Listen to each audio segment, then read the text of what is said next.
Hello అండి. నమస్తే. Welcome back to my channel Renuka Harini. అందరూ ఎలా ఉన్నారు? నేనైతే చాలా బాగున్నానండి. ఇవాళ నేను దోసకాయ పచ్చడి చేస్తున్నానండి. చాలా చాలా టేస్టీగా ఉంటుంది. చాలా ఫాస్ట్గా కూడా మనం ప్రిపేర్ చేసేసుకోవచ్చు. సింపుల్గా అయిపోతుందన్నమాట. మరి నా ప్రిపరేషన్ ఏంటో నేను ఎలా చేస్తానో మీరు కూడా ఒక్కసారి చూసేసేయండి. మరి ఈ దోసకాయ పచ్చడి కోసం అయితే నేను ఒక చిన్న దోసకాయ తీసుకున్నానండి. దోసకాయని కొంచెం గట్టిగా ఉండేలాగా తీసుకోండి. దీన్ని ముందుగా అయితే నేను ఇట్లాగా పీల్ చేసేసుకొని పెట్టుకుంటున్నాను. తర్వాత దీన్ని చిన్న ముక్కలుగా మనం కట్ చేసేసుకుందాము.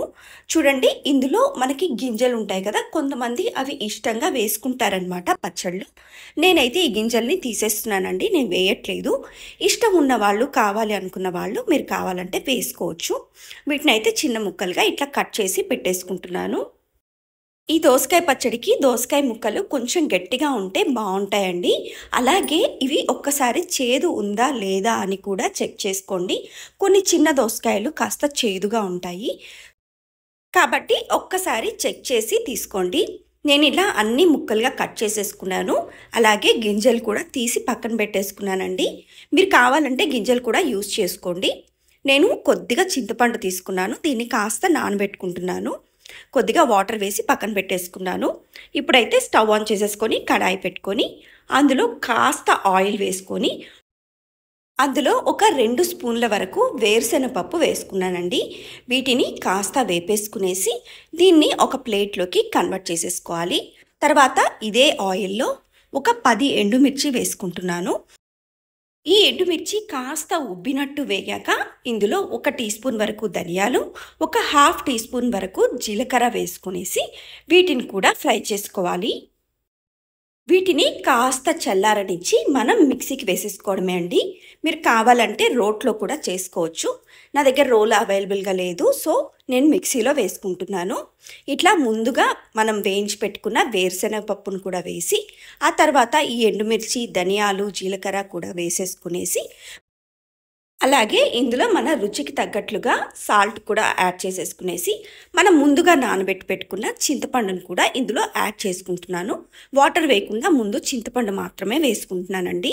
తర్వాత చూడండి, దీన్ని మిక్సీ పట్టాక మనకి గట్టిగా ఇలా వచ్చిందనమాట. ఇందులోనే ఒక హాఫ్ ఆనియన్ని ఇట్లా పెద్ద ముక్కలుగా ఇట్లా కట్ చేసి వేసేసుకున్నాను.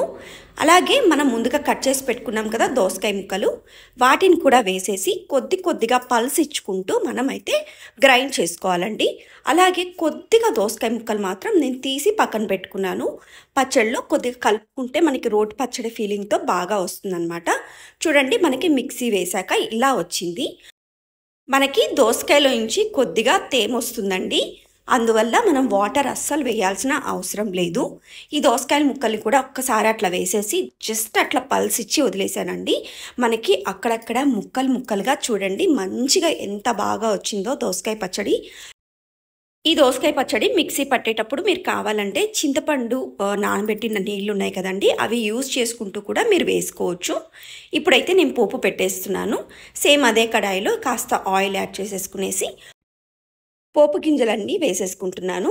ఎండుమిర్చి, శనగబెడలు, కొద్దిగా మినపప్పు, ఆవాలు, జీలకర్ర వేసేసుకునేసి ఒక 4 తెల్లపాయల్ని ఇట్లా కచ్చాపచ్చాగా దంచేసి వాటిని కూడా వేసేసుకునేసి అందులో కొద్దిగా ఇంగువ యాడ్ చేసుకోండి. సూపర్బ్గా ఉంటుంది పచ్చడి, చాలా టేస్టీగా ఉంటుంది. ఇప్పుడు స్టవ్ ఆఫ్ చేసేసుకునేసి మనం గ్రైండ్ చేసుకున్న దోసకాయ పచ్చడిని అంతటినీ ఇందులో వేసేసి ఒక్కసారి బాగా కలిపేసుకున్నాక ఈ ఇంగు వాసనతో ఎంతో టేస్టీగా తినే కొద్దీ తినాలనిపిస్తుందండి ఈ పచ్చడి అయితే. మీరు కూడా ఒకసారి ట్రై చేయండి, చాలా చాలా బాగుంది. వేడి వేడి అన్నంలో వేసుకొని తింటే ఎంత బాగుందో, అన్నం అంతా దాంతోనే తినేయచ్చు, అంత టేస్టీగా ఉందన్నమాట. మరి మీరు కూడా ఒక్కసారి ట్రై చేసి చూడండి. మరి ఈ దోసకాయ పచ్చడి మీకు నచ్చినట్లయితే లైక్ చేయండి, షేర్ చేయండి, కామెంట్ చేయండి. అలాగే కొత్తగా చూసిన వాళ్ళు ఎవరైనా ఉంటే ప్లీజ్ అండి సబ్స్క్రైబ్ చేసుకోండి. Thank you so much.